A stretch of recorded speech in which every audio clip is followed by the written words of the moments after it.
afternoon, Mr. Paget. Permission was granted to the appellant because he contended that there's a body of case law in housing cases where Section 136 of the Equality Act is not being applied correctly. Just give me 1 second, can you? I seem to have... No,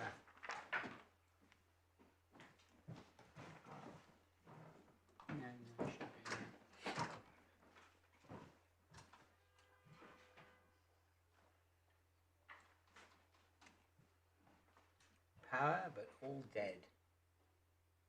The Holy Roman Emperor. Hmm? Sounds like the Holy Roman Empire. I think you brought the wrong computer. Did you bring the one? Ah, that's fine. Let me go and get it, sorry. Just get the other computer. Get one that I was actually using rather than the one I wasn't.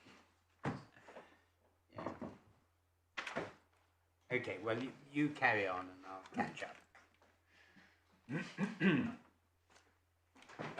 I realised in the authorities bundle there's a number of first instance decisions which don't comply with the practice direction to put into the bundle cases that are in dispute. There is another case at first instance called Willett and Eastbourne that I can provide to the court in due course, which also shows exactly the same as the ones that have been relied on by the appellant, that Section 136 is being properly applied in housing cases, and there is no case where it hasn't been properly applied in relation to allocations. So what we need to do is determine that the disadvantage is because of the PCP rather than in spite of the PCP. We don't need to look at lots of disadvantages that are not in some way causally linked to the PCP. I can highlight this by using another protected characteristic under the Equality Act, namely age. If you're older and applying under this allocation scheme, then there's going to be a prima facie case that you're more likely to die first before a younger person, and that certainly is a substantial disadvantage.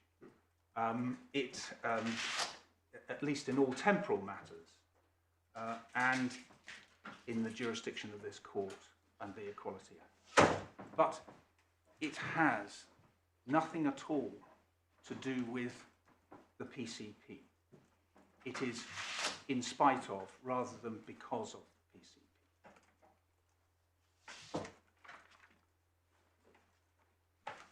Turning to the specific grounds of appeal in relation to ground one, my Lord has rightly observed that this is dancing on the head of a pin, and it would be a Pyrrhic victory in relation to ground one because the evidence that is additionally relied on doesn't take the case any further forward than the evidence that was allowed in, which is the ECHR report. It would, in short, be more of the same.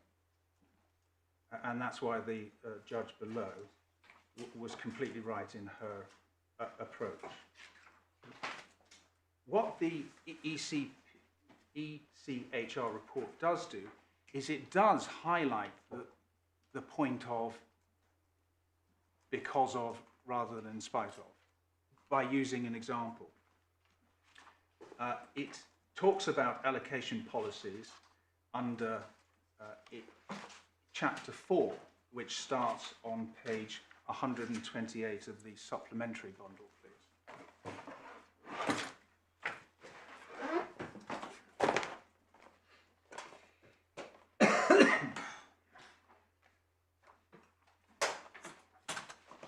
And then on page 132, it considers choice-based letting arrangements.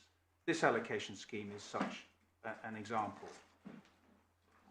The previous version or iteration of the allocation scheme had a banding system, whereas this is on a points-based system.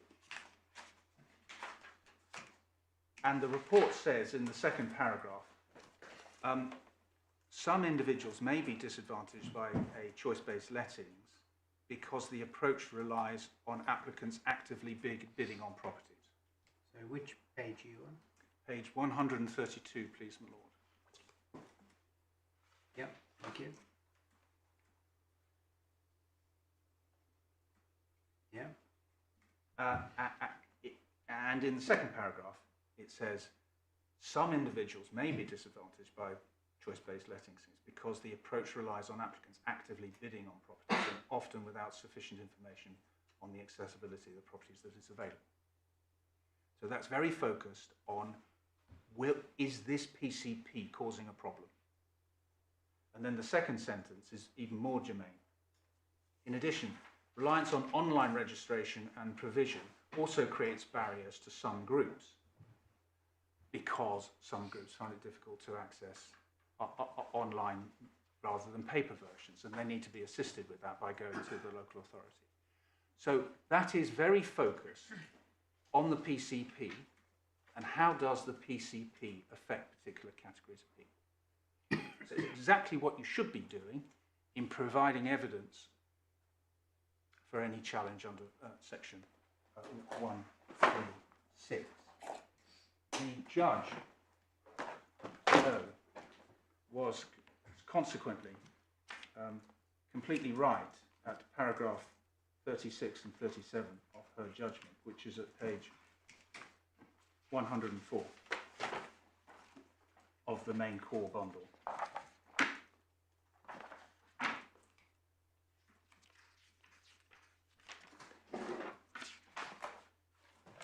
When she gave her reasons why these reports really didn't help.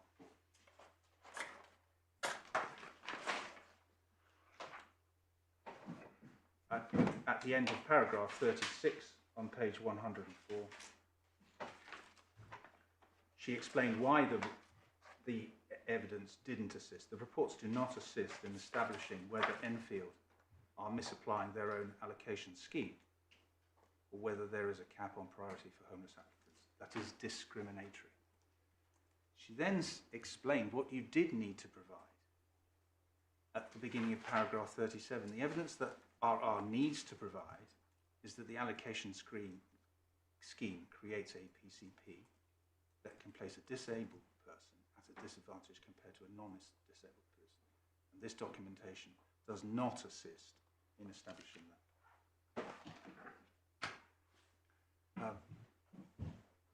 Consequently, there are different routes to deal with this, but the route taken below was perfectly appropriate and there's no error principle in that. Consequently, ground 1 is not made out. Grounds 2 and 3 deal with the evidence that she did have before her and require an evaluation of that evidence. That is exactly what the judge did below, and that is assisted by looking at the employment case recently determined by the President, which is in the authorities bundle, the Jaku case, which starts at page 366, please, my Lord.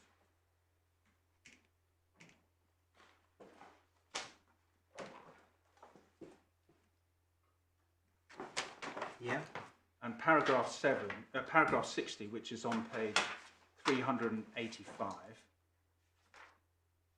cites the bit of Ifobi that I opened my submissions with. And then she explains, by reference to another case called Madarasi, at paragraph 61, please, how this burden point shifts. And she says, when approving it, the burden of proof does not shift to the employer, simply on the claimant establishing a difference of treatment. So, under section 136, it appears that you need to do more than merely show there's a difference of treatment. You need to go on to show that that creates a disadvantage, the more that is required at that stage doesn't have to be great, but you do have to do more. Yeah.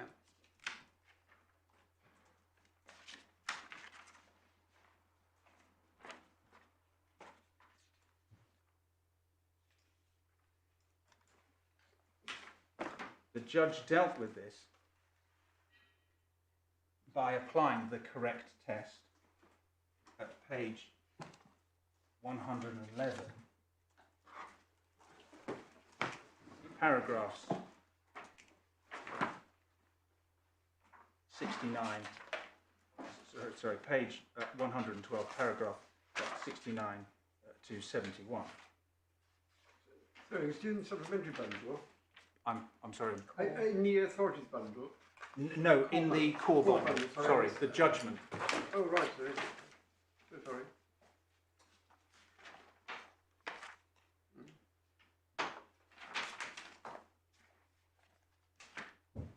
So she was considering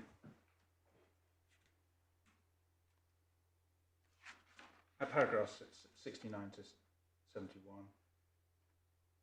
the PCP that is challenged,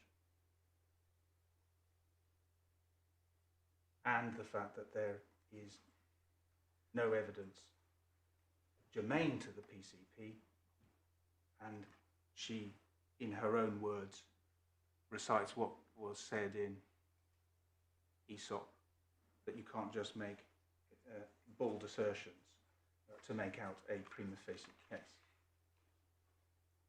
Furthermore,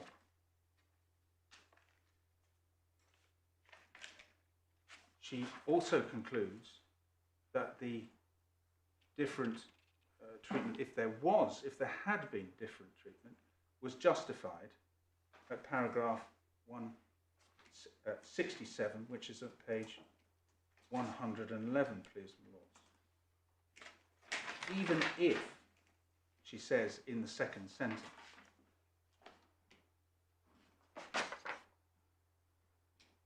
Sorry, which paragraph are we in now? paragraph 67, Have you gone back? yes. Even if RR were Yes. able to make So, out. so first of all, she's deciding that there isn't a disadvantage on what's been provided to her. But then she goes, The way I read this was that on the ground 2, with the reasonable disadjustment, she leaves open the question whether or not there was yes, being placed at a substantial disadvantage, and Yes. says I don't need to worry about that for section 20 because it's not a reasonable adjustment. When she gets to section 19, she's got to decide, Yes. does it place you at a particular disadvantage, and she decides it. that's correct. So she makes that primary finding in that element, but she's saying here, earlier, but albeit it is earlier in the judgment, even if you could make it out, it would be justified. No, she's saying that a reasonable adjustment into section 20 doesn't call for an alteration in the scheme. Yes. That they are quite separate things. Justification into section 19(2)(d) is a different thing. A Yes, proportionate I way of apologise, my achieving lord. a lawful aim or whatever the phrase is. I apologise, I misspoke. I meant a reasonable adjustment could not be made out. She makes that express finding, and there's no challenge in relation to that in this appeal. The court this morning was asked questions about how the allocation policy in practice works, though that's not how it was argued below in concentrating on clause 3.5.2. But I can assist the court in the workings. That's at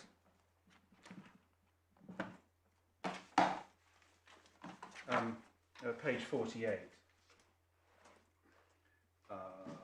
Certain types of accommodation, the local authority will prioritise if there's a medical recommendation for a ground floor property. Can I explain how that works in practice under the policy, that discretion?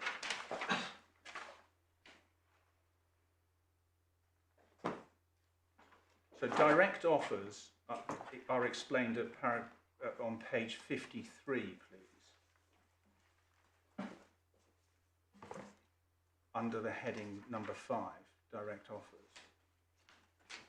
Direct offers where we match a household to a suitable home with an offer without anyone bidding for that property. And that can arise where there is a person with a high health and well-being need for an urgent need to move.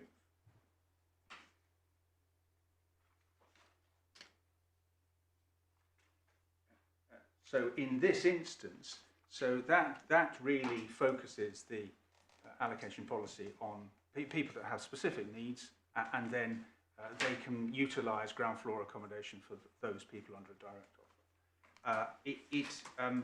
In this case, as we've already seen at page 427, the applicant did ask to be considered under the exceptional policy, and the decision was that he didn't satisfy the criteria, and that decision was not appealed. So had that been successful, so it's a question of priorities.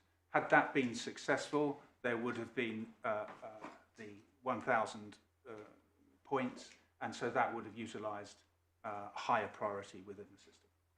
So, Entirely my fault, but I don't understand what you're saying about the relationship between Section 5 direct offers and 3.52 prioritisation. Direct offers mean that one property is offered Yes. to somebody else. There's no bidding process. 3.5.2 appears to be talking about something else, which is that perhaps the ground floor may be prioritised for those with a medical recommendation. So people who don't have a medical recommendation wouldn't bid. But if you had 3 people with a medical recommendation bidding for a ground floor flat, there wouldn't be a direct offer. And the one with the most points, or the one who'd been on the list longest, would get it according to the policy. Correct. Right. Correct. But under direct offer, you can usurp even that process. Exactly. If you can satisfy. Explain how 3.5.2 works, but 3.5.2 doesn't work by direct offers. No, that's correct, my lord. It's back into the pool where, if you've got all other things being equal, you've got someone with a higher medical needs, but not into that high category. They're going to be considered in compliance with 3.5.2. now, you said a moment ago that had he succeeded at S427, but he didn't, and he didn't appeal, he would have got 1,000 points. But what Miss Davies told us this morning was that your client's strong position was that you couldn't get 1,000 points alongside the 200 points, and that you wouldn't get 1,000 points if you were homeless and in the higher category of disablement. Is that right or wrong? That's how that is correct. That's how the policy as a whole works. And then you've got the ability under the exceptional panel to say, in exceptions, we can utilise the 1,000 points. So that is explained. You only get the 1,000 points by going to the exceptional panel. Yes. That isn't correct, is it, Mr. Padgett? Look at the policy 62 and 63. The opening word said you go into whichever group you get the highest points. One of the groups is the health and well-being. The exceptional panel point is a different thing. That's group 6. You could get it under 4, or you could get it under 6. And there are specific things like child protection cases when you're in the National Witness Protection Scheme. They're simply 2 different things. You look at 4 for a start. That is a category. You get 1,000 points if you're in that category. Yes. If it's higher than any other category, that's the one you get. Yes, that's correct. But there's a difference between category and criteria. So if you're in the reasonable preference groups, let's say 1, category 4 is not a good example because there's only one criteria. Whereas with group 1, there are a number of different categories. And you get into the highest category depending on your greatest need within the group. So are you saying that the rubric only tells you which you get within the group? So Yes. if there are 6 points, you go for whichever is the highest within that group. And it doesn't tell you which of the groups Yes. you go to, even if you're in a group that gets a higher rather than a lower one. That is correct. You would be placed, but you would be placed in the group category in this particular group because you were a Part 7 applicant. Yeah, but why aren't I placed in 4.1 if I've got a high health and well-being? Because you can under the panel, and that's exactly what this applicant asked. He said, "Look, I know I'm in the group which is housing group, but I have high health and well-being." The reason why that doesn't apply without you explicitly doing that is because you are already owed statutory duties under Part 7. You already the council is already required to provide you suitable accommodation. What you need to show is that actually the accommodation that you're in, as a separate application, the accommodation that you're in is causing you real difficulties. And I showed you before under 9.4, there has to be a link between the accommodation you're in and your health. This is a different point. If you go to an emergency panel and they find that you meet the life at risk category, Yes. then you should go into 4.1. Yes, correct. And that would trump the 200 points for the housing. Correct. Yes. Correct. It just so happens that that's how it works. And in this case, there was a finding that you didn't. No, but if he had, you'd got 1,000 points. Correct.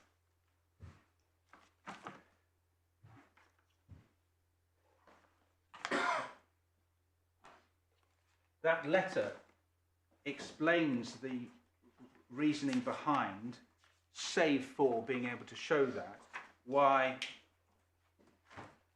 everyone in the housing group gets the same 200 points because of those ancillary Part 7 duties to be provided with suitable accommodation.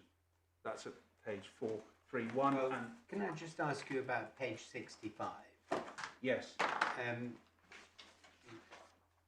We've been considering how you get 1,000 points, right? And we see in group 4, health and well-being, yes, as a heading, but we see nothing immediately under points summary table referring to that particular group.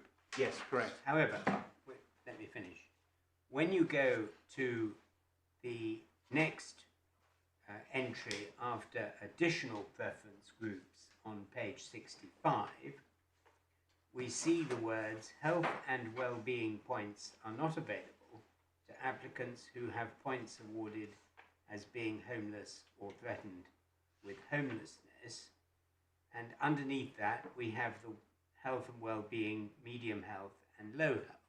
Yes, But it is not absolutely clear whether the health and well-being points referred to under the heading additional preference group could also include the 1,000 points under the preceding group 4. yes. I think they're separate because it's under the preceding group. It's in its own separate category. And if you look at this table, Then my lord is right. If that's the case, he's right that you can get 1,000 points yes, for He is being in the top health and well-being sector, even if you're homeless. that's correct. Yes. Well, that's quite the reverse of what you just said. But I say the route through that is by way of going to the panel. Yeah, you say you'd have to make an application. You can't Yes. opt. You can't say, Yes. I'd rather be in this one than that one. Yes. You're in category 1 unless you go to the panel and they're willing to upgrade you to Yes. category 4. But you Correct. have to establish that you meet the criteria. There are criteria set out on the next page, 67. The life at risk Yes. unable to self-evacuate in the case of a fire. Yes. Specific things. Somebody must be satisfied. It could be the emergency panel. Yes. It could have been another housing officer, presumably. But either they're within 4 as health and well-being and they're not excluded by the rubric under additional preference groups, or alternatively, they would be in emergency and exceptional in 6. But there's nothing to stop you getting 1,000 points if your life is at risk just because you're homeless. That's and it would correct. be odd if a council said, well, yes, you can qualify for homelessness, and I know you're going to die, but you're not going to get any points for that.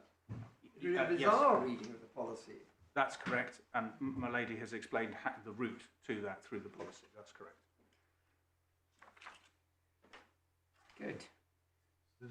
Then there was a explicit, the reasoning for that equal treatment of everyone under category homeless under the policy was explained in the panel decision, and the judge below felt that was justified, and that is not appealed in this appeal. Those are grounds 2 and 3. Can I turn to ground 4, please, my lord?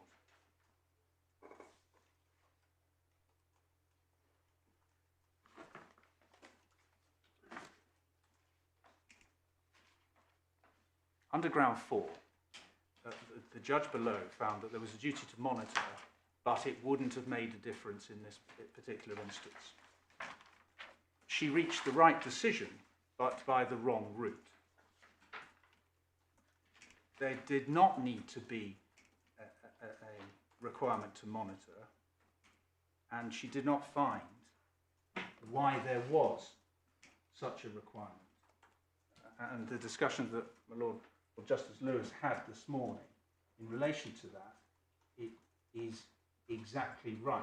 I need to turn in some detail to DX. Well, can you just explain to me what you mean by there did not need to be a right to monitor? Yes, a duty to monitor hadn't been triggered in this case, and I need to show you the difference between macro public law matters that are dealt with in Bracking and DXK, and the micro public law decisions that are being made under this allocation. Forget the decisions for a moment. Just tell me why, in words of one syllable, the duty to monitor was not triggered in this case.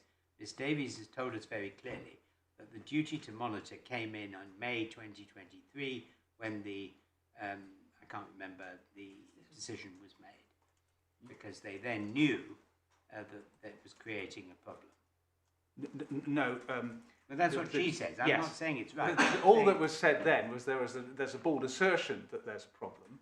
There isn't in this case. That the evidence that said actually there's a disadvantage here.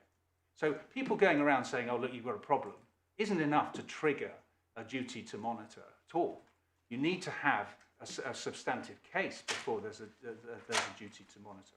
But in any event, we can see, looking at how DXK works, that in that case there was already a breach from the earlier case of DMA of a policy. The policy was this. There were pregnant and young mother asylum seekers. The acronym is PMAS, and they needed to be accommodated within a reasonable time. The Home Office was subcontracting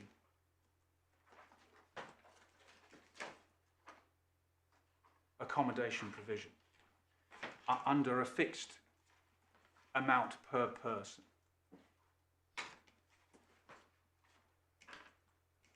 And was not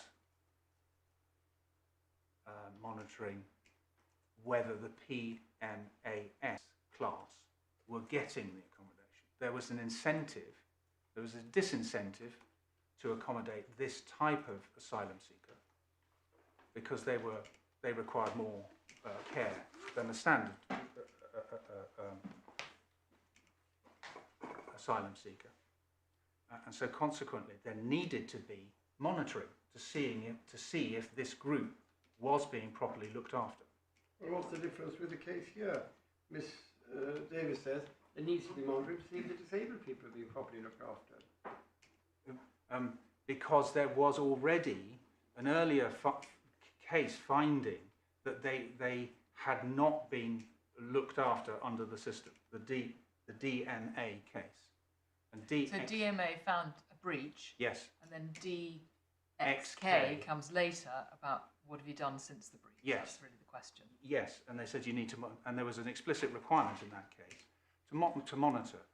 And that case that also says there's no duty to monitor. It only arises in situations where you do not. It's the only way where you can find out that quantitative and qualitative evidence. But why? I mean, why shouldn't you have to monitor? I mean, it's perfectly obvious that disabled people are going to be potentially badly treated in a situation where there is less accommodation available for disabled people. I mean, it's not because they're disabled, there's just less accommodation on the ground floor that's all flat. Yes. And there is accommodation with steps and lifts and difficult things. Yes. So it's perfectly obvious, you don't need to be a housing lawyer to know there is going to be less accommodation available for disabled people. Now, if disabled people are supposed to be treated no less well than non-disabled people, surely it's incumbent, I mean, I'm asking this as a rhetorical question. Yes. It's incumbent upon the council, once it knows that it has a number of disabled people, to put in place some process to work out whether they're being fairly treated. Yes. The answer to your question is in your question, my lord. Okay, good. Because you were talking about that group at large. They're being disadvantaged.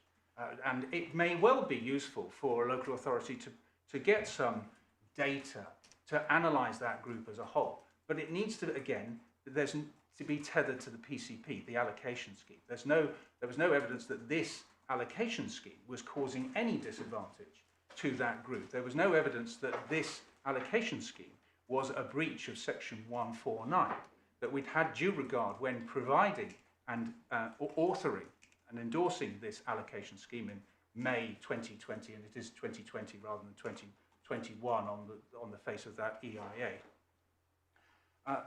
that required us then to be bound by a duty to monitor. And when the judge below then said, well, look, even if there was, from, let's say, May 23 onwards, it would have made no difference. She felt there was a duty to monitor, but it would have made no difference. Of course it would have made no difference because the decision had already been taken. And so that goes to the discussion that my Lord Justice Lewis had with Miss Davis about, well, what would the effect be on her client? Absolutely nothing. But in any event, I can take you laboriously through DXK and show you how completely distinguishable it is from this situation where there was no evidence that there was any disadvantage under the scheme. So what the judge said in paragraph 78 was that the EHRC report only contained one piece of evidence that was relevant, which didn't deal with disabled people, and that doesn't support their contention that the waiting time for non-disabled persons is less than that of the disabled applicant. But she accepted your submission that that report, highlighting the very real difficulties faced by households with a disability, didn't provide evidence that the claimant was seeking. But it did provide support for the contention that Enfield was failing to collect and analyse data relating to the impact of allocation decisions on households with a disability. Now, that's her reasoning, so don't we have to look at how she thought that report supported the failure on Enfield's part to collect and analyse data. Well, it does say support for the contention raised on behalf of RI that Enfield is failing to collect and analyse data, but it's not made out on the basis of a duty to monitor. It may be very interesting, but you need to be much more rigorous to say this. So you say that reasoning is completely wrong? Yes. Well, it looks at paragraph 80 as if it's tied to the duty of inquiry. I think if we stop just using labours and focused on the Act says in the exercise of its public functions, a local authority must have due regard. Yes. If it said, I don't care about any of the protected characteristics groups, I've got enough to do, it wouldn't have due regard. Yes. There might be times where they are told repeatedly, there are problems. You've got a policy, it is not working. Pregnant women or women or disabled people are suffering. If they then review the policy and simply didn't have any data available, they may be unable to show they've had due regard because they know there's a gap. Yes. And they haven't taken steps to fulfil the gap. Yes. And I can see that arising, but this case doesn't seem to be that case at the moment. Correct. Because it looks, and it seems to have been accepted, that there's no duty to monitor before the policy was adopted. And what is said is that at the time that they took a decision in the application of an allocations policy, which on this basis complies with PSED, they should have monitored. But I don't at the moment see how an individual decision to apply what appears to be a lawful policy becomes unlawful simply because somebody says, we think there's a monitoring problem. It may mean that if you carry on doing it and don't have data, yes, you'll start looking a bit yes, dubious. But that's the problem that I find with 79 and 80. There's no disembodied duty to monitor. It's to do with collecting data to support the fact that you have carried out your duty to have due regard. my lord is completely right. And essentially it's another bald assertion. Well, we don't have to act on basis of bald assertion, and the judge below was wrong to say that that duty was triggered at that stage. Well then, why do we need to look at DXK? How does that help us validate your submission or invalidate? That just shows the types of situations where you do have a duty to monitor. Right, which is, you say, not this. Yes, exactly. And we're very far removed from that. We've got someone coming along and saying, oh, look, we think this. Well, the key point you've made about DXK is that there was an earlier finding by the DMA, is it? Yes. That there had been a breach. Yes. In failing to monitor. Yes. Yes? Yes. Was the earlier breach a breach of failure to monitor, or was the earlier breach a substantive breach? They weren't providing the accommodation. Both. I think it was not whether they were providing the accommodation, but it was a breach of Section 149 and other breaches. So well, substantive failing to provide proper accommodation for these women. Within a reasonable time. Yes. Yes.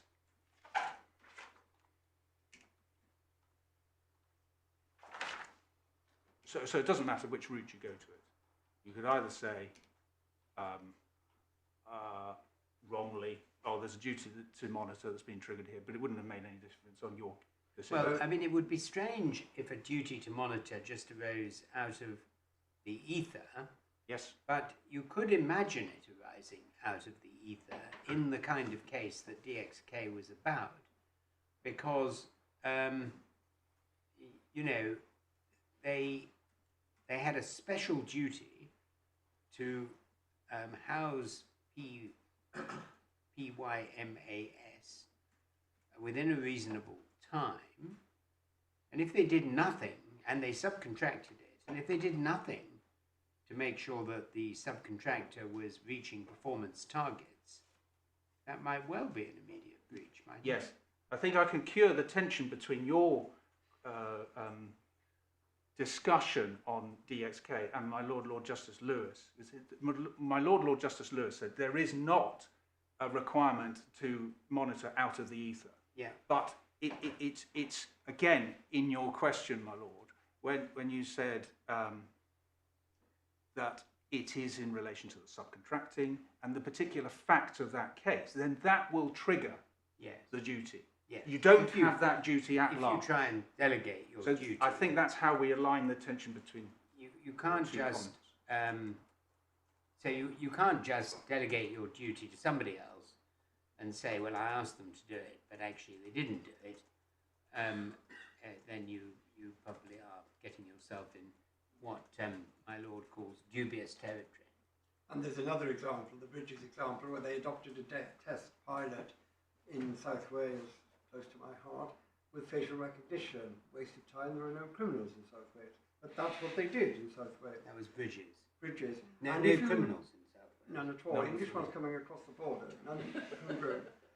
But the point, the serious point is that if you do a test pilot scheme and you don't monitor it and then implement it across the country as a whole, there may well be a problem because you do a test pilot precisely to see what the problems are. And if you don't then collect the data, how do you know when you implement it whether or not you're having due regard?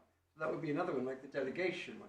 There's something intrinsic about the arrangements which calls for a degree of supervision and checking up. My lord is exactly right. It's in the devil is in the detail. So just subcontracting per se won't trigger the duty to monitor. It's how you subcontract to, what checks and balance you've got within that to make sure that they're doing their job properly. For example, you could easily subcontract in that particular case and say, well, for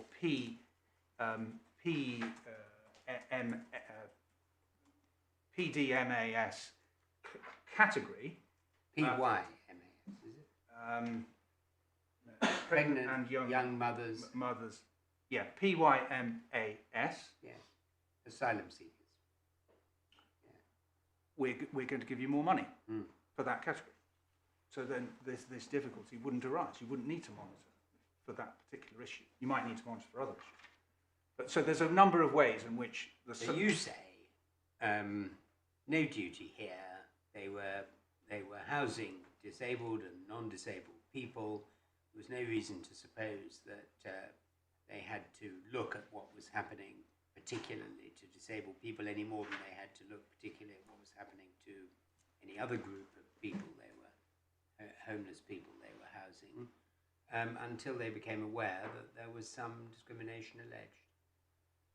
in essence, yes, there was nothing in this particular group that it was malfunctioning. No, the policy wasn't unlawful, as my lord says. Yes. And so, I mean, this is just a slightly odd part of her judgment, I Yes. think, in that she doesn't give a great deal of reasoning for she says, it doesn't show there's a disproportionate impact on households with a disability, but it does provide support for the contention raised that they were failing to collect and analyse data. And when she says that, it's sort of a factual analogy more than anything else. It's not linked to Section 149. It's not really authority in any way. I mean, it might be useful, but it's not linked to Section 149 and due regard. Okay. Do we know how it provides, allegedly, support for the contention that they failed to collect and analyse data? I'm talking now about the EHRC. No. Well, I thought they said it was good policy and you need to keep things under review. That's why it's an analogy. And even Yes. in your equality impact assessment, Yes, you we say do. you should do that. Yes. And the correct. reality is data is quite important. And if Yes. you don't have data, how can you do any job? Yes. Sorry. In that sense, in the general sense, yes, but not in the specific sense that this is a breach of Section So 149. she sort of said, obviously you need data, and she didn't really need an EHRC report to know that. She said you need data, and therefore they should have had data. They didn't have data, so that's a failure under Section 149. Yes. Yeah. And that's where she misstepped. Okay, yeah, get that. Unless the court has any questions for me, those are my submissions. No, thank you, Mr. Paget. Miss Davies. My lords, my lady, I've got 4 short points, and I'm assuming you don't need me to reply in respect to the academic appeal point. I thought you were going. We don't. I Yes. thought you were going to say 4 short points and 10 long ones. No, no. 4 short points, full stop, unless I have to deal with the academic appeal, in which case it will be 5. Can I deal very quickly, firstly, with ground floor PSED point, given that that's where Mr. Padgett has finished. I can. The extract in the EHRC report that she seems to have been relying on, she doesn't make it clear, but I have a list of pages that Mr. Banner drew to her attention, and one of those is at page 137 in the supplementary bundle, which is page 62 of the EHRC report. And that is exactly where the EHRC is talking about a lack of data on the level of accessibility of their properties, how many disabled people are on their waiting list, what their requirement is. Okay. And the consequence is that people bid on unsuitable properties and then have to turn them down. There is a set of recommendations which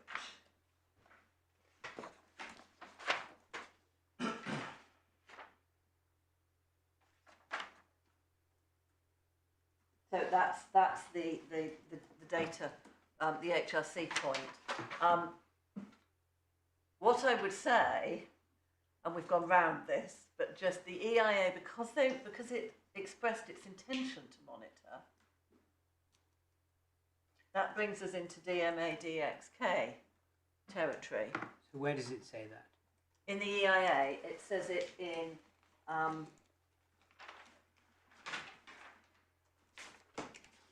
page 417.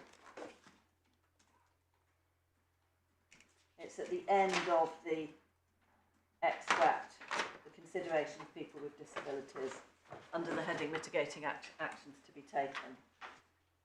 And that monitoring appears under all of the headings, except for that of religion and belief, where they conclude that there isn't a differential impact, and that of sexual orientation.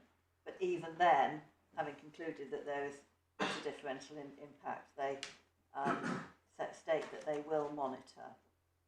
Yes, but that's them in their EIA saying we don't think there's a problem, we've looked at it, but we'll keep it under review, if you like, or we'll monitor it and get the data. And then that doesn't give rise to Section 149 duty. Then they don't do that, yeah. And then we say, in May 2023,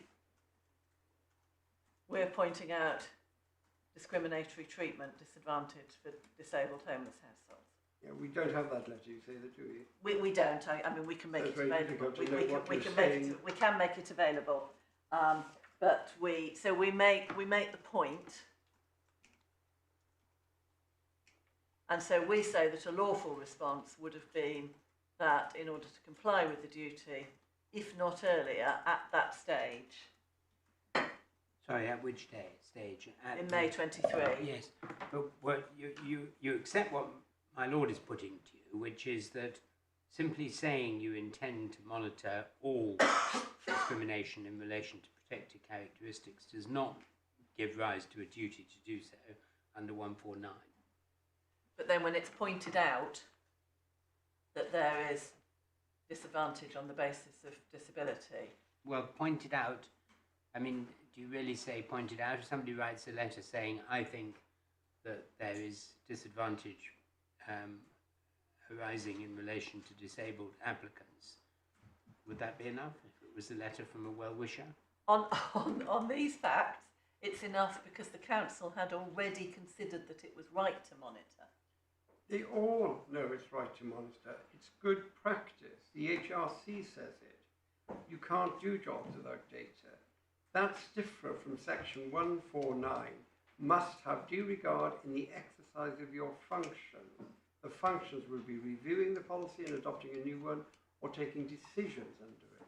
And taking steps to, it's back to DXK, have due regard to the need to obtain relevant information in order to discharge the Section 149 duty. So think about whether I need more information, whether I need to monitor. Yes, when I exercise a function as a public authority, I must have due regard. And one of the things I need to do when I'm having due regard is to decide, do I have enough information? Yes. Do I know enough about Yes. it Yes. in order to have due regard? Yes. But I'm not sure where that gets us in this case. Well, we say that they were wrong in deciding implicitly in May 2023 that What, in deciding the review, they That should they have said, did no, have I'm all the sorry, information. we will no, well, I don't see how it could work. They're saying, we'll make no further decision. Well, we won't make this decision we haven't monitored. Oh, we can't monitor, we're not making any decisions, so we never make any decision ever again. well, they could make 3 decisions in May 2023. They could make, as implicitly they did, the decision that we have had due regard. They could make the decision that they that they're not going to have due regard. I've put that very badly, but they could simply fail to have due regard, or they could consider it and decide that in order to have due regard, they needed to obtain more But information. they've got a lawful policy that's complied with the Section 149 duty, and they've got to apply it. They're told, you say, although we haven't seen it, that that may not be working out, and we don't know exactly what was said or in what terms. But they've still got a request for a review, which they've got to deal with. So they deal with it by applying the policy. How can that decision applying a lawful policy be unlawful because of an absence of monitoring? Because the PSCD has to applies at the level of individual decisions by public I authorities. understand that. as But well what as do they do when they making the take policy. the decision then? When they're told, and I wish you'd shown us the letter, but when they're I told apologise. that there might be a problem here, as I say, what do they do? So they say, I can't take a decision. I don't know. And then if that's the case, they cannot take any more individual decisions because they don't know. They can't monitor if they don't take decisions. They say we haven't got the information to have due regard at this stage. We are now going to gather the information. But the information will come from the decisions they take about individuals. And this catch-22, you can't take any decisions about individuals. You haven't been monitoring in the past, so you can't take any more. You've got to carry on taking decisions and then see what the data emerges. So they say, look, you said you're going to monitor and you haven't. We think there's a problem. For goodness sake, start monitoring. But that doesn't mean you can't take the decision now applying a lawful policy and that the decision will be unlawful if you haven't monitored. They can, from their own records or a new survey, ascertain how many of their homeless households include people with disabilities. So they should have stopped the review and carried out a survey of all their existing houses. They should have considered whether they needed to gather information. And if they decided that they needed to gather information, households, I said, not houses. Or households, yes. If they decided they needed to gather that information, then they should do it in order to be able to comply with the PSCD. And was that your case? I haven't gone back to check the pleadings of that. The pleadings are at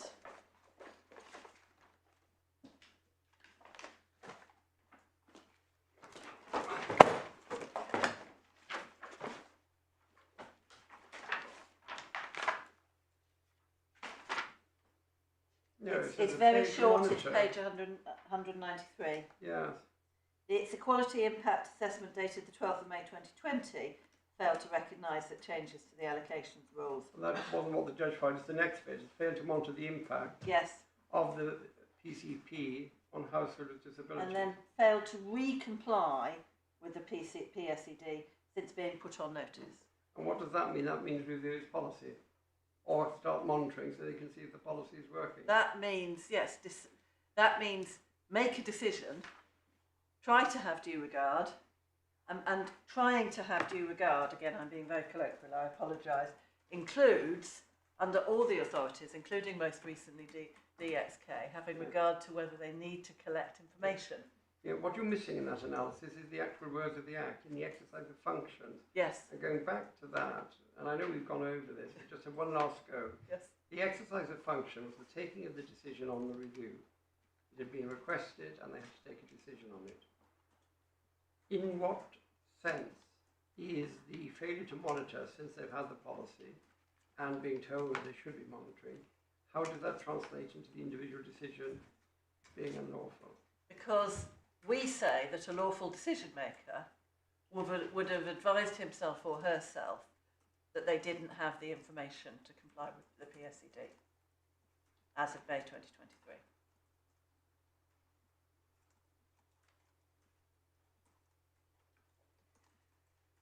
I'll deal with three more points. 2 points relate to the interpretation of the allocation scheme, and importantly, the paragraph 3.5.2, which is the prioritisation of ground floor accommodation. And it is page 48.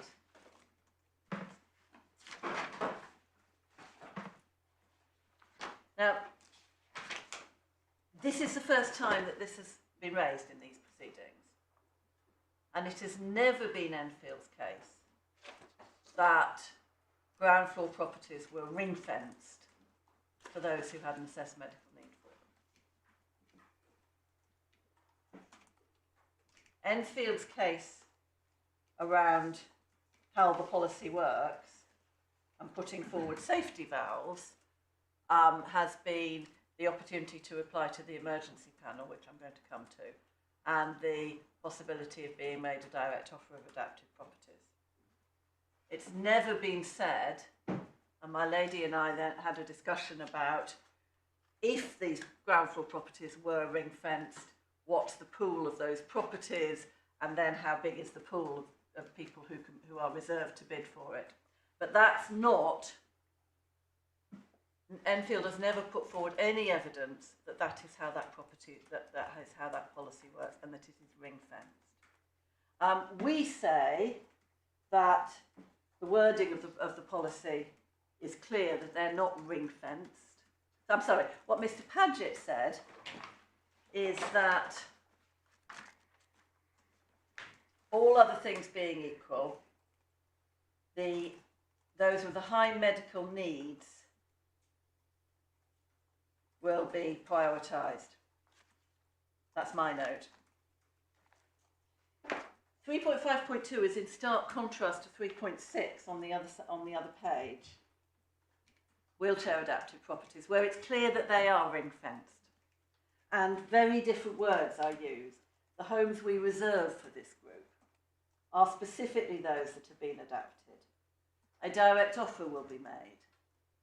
And then there is a list of those people for whom it is appropriate to make a direct offer to, and what the priority is between A and D. And then within that, there is setting out the priorities if there's more than one in the highest category. And indeed, it won't always be the applicant with the highest level of priority, because they match the last sentence, they match the property to the applicant. So that's a very clear ring fencing. And we say it cannot be the case, and the court cannot decide whether or not we have met the Section 136 burden on the assumption that all the ground floor properties are ring fenced, and that we failed to then collect the sort of data that my lady and I were discussing earlier. That is a leap too far, when what it is from a sentence in the policy, but there is absolutely no evidence from Enfield that that policy means ring fencing. And one would have expected, if that's what there was, for there to be that evidence, or at least for it to have been pleaded in the pleadings and in the skeleton arguments that there were these, as it were, safety valves. So we say that that absolutely should not be relied upon. That's 3.5.2. The issue about if you're homeless, can you be awarded 1,000 points, either under the high health and welfare or the emergency or exception. And I hesitate to say I suggest that the reading of both the policy and then my client's decision letter to the emergency panel is that the position is more nuanced than the opposite, than the binary. And so my Lord Justice Lewis, when he said that it would be extraordinary that a policy did not take account of a homeless household, giving points for somebody with a terminal illness. Yes, that's absolutely right. It does seem as though, it seems to us, not in the possession of all the information that Enfield has, that one can request to be reallocated points within those different alternate categories. One could go from 200 to 1,000. But Enfield's very clear application of the policy is starting from the presumption that a homeless applicant is in suitable accommodation. Yeah. Presumption of regularity. Well, he used that phrase for something different, but Yes. it should be suitable accommodation. That's what the law Yes. requires. And if it's not, you can ask for a review under Section 2. that's right, there is a different remedy, and if it remains, if it's decided that's suitable, you'll be moved, so you keep your 200 points, you stay, it doesn't affect your allocation category. And so when one looks at the decision letter, starting at page 427. So which page? 427 of the supplementary bundle. 427, yes.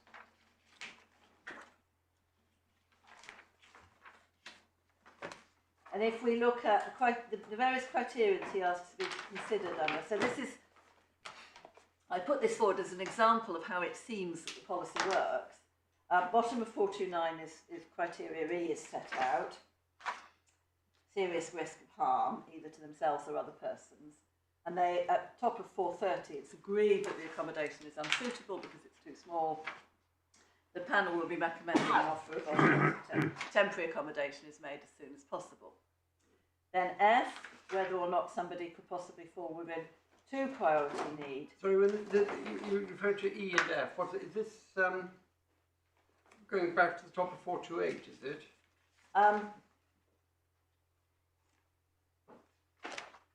Yes, and those criteria Yeah. are the emergency criteria in the in the allocation scheme.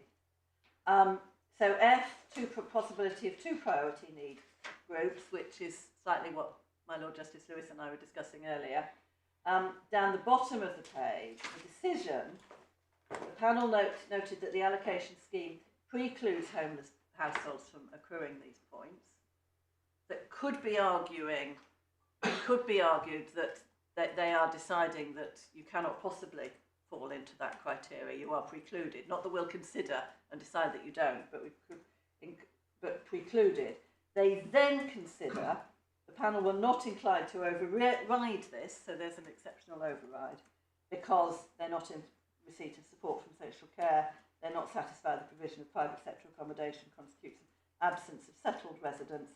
Most private lets arranged by the council are for 24 months. We offer a very robust homelessness prevention service. Over the page 431, is the justification. While the allocation scheme does not award homeless people owed the main housing duty, health and welfare points, any discriminatory effect caused by this is justified because you will be in Part 7 suitable accommodation.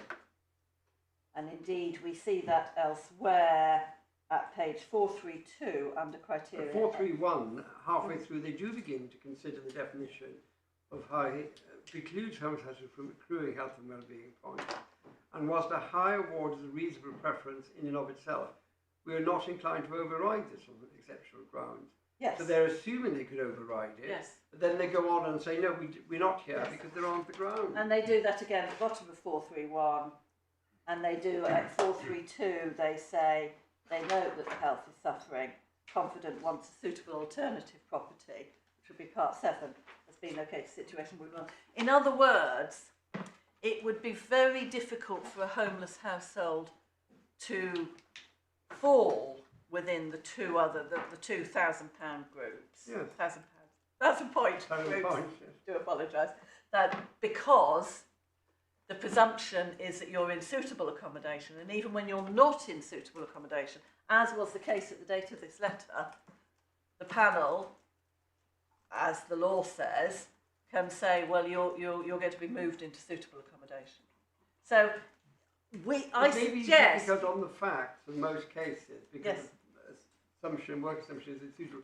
But say, for example, you suddenly developed a new health condition or something changed, or say sadly you had the car accident after you found to be homeless and your circumstances changed completely. It's simply not consistent with the reading of the policy or human nature to say, I know now you've lost both your legs in a car accident, but that's tough. Before that happened, you got 200 points, and we're not now going to put you into anything other than a 10th floor flat, even though you'll die if it catches fire. I can't believe they would do that. Well, no, and I'm not suggesting that's what they do. What I'm suggesting is that even on that credibly sympathetic example, first of all, Lord Justice Lewis, you're completely right that this policy allows them to override the capping. It does. What I'm saying is that if they start by directing themselves, as they did with my client, that you are now in Part 7 accommodation which has become unsuitable because you've had the car accident, their first answer to that is the council has a duty to find you suitable Part 7 accommodation. So we don't need to give you 1,000 points for that reason. So whilst I accept that the policy does seem to allow a homeless household to be switched into either of those two categories, if the starting point is always you are going to be given suitable accommodation, it's very hard to see how they could how a homeless household could satisfy either the high health and well-being points. But the point is, if we're looking at the effect of the policy, if they could do that and if it was unlawfully refused, there'd be a remedy. Yes. So we are looking at the 50 and the 150 points. Yes, and that's my point, and that's why I've never. I didn't open this to say that it was about the other categories, but we got into the other categories, and I wanted to explain that seems to be a way in which they work. I think I said it was relevant but not important. Did I say that? No, I think I said that, and I think it's probably actually not relevant and not important. I'm grateful. But interesting, perhaps. But we are in this case only really concerned then with the PCP understood to mean you can't get the 50 or the 150 points. Yeah. So that's what the PCP means. Yes, and my very last point, and I don't need to develop it because I think I did make it, in terms of disadvantage, I stressed longer waiting times for disabled homeless household. You had, my lords and my lady had that point. I should also make clear that we would say that the disadvantage, besides longer waiting times, is waiting time in Part 7 accommodation, which is of lower quality. Yeah. That's why the APPG and shelter reports were important. And lower quality with particular effects for people with disabilities. And the APPG report at page 270 in the supplemental bundle talks about 31 people who had, it was a very small pool, the APPG, 31 people of 81 who had more than one disabilities and their temporary accommodation was unsuitable because of it. And there's a page there on what's described as serious accessibility issues. And in the shelter report, they don't deal particularly with impact of low quality temporary accommodation on people with disabilities, but they do, and I mentioned this on my feed at 231, 232 and 233, talk about the health impact of the low standard of temporary accommodation. So I want to make it clear that it's the low standard of temporary accommodation experienced by people with disabilities that's part of my argument on disadvantage.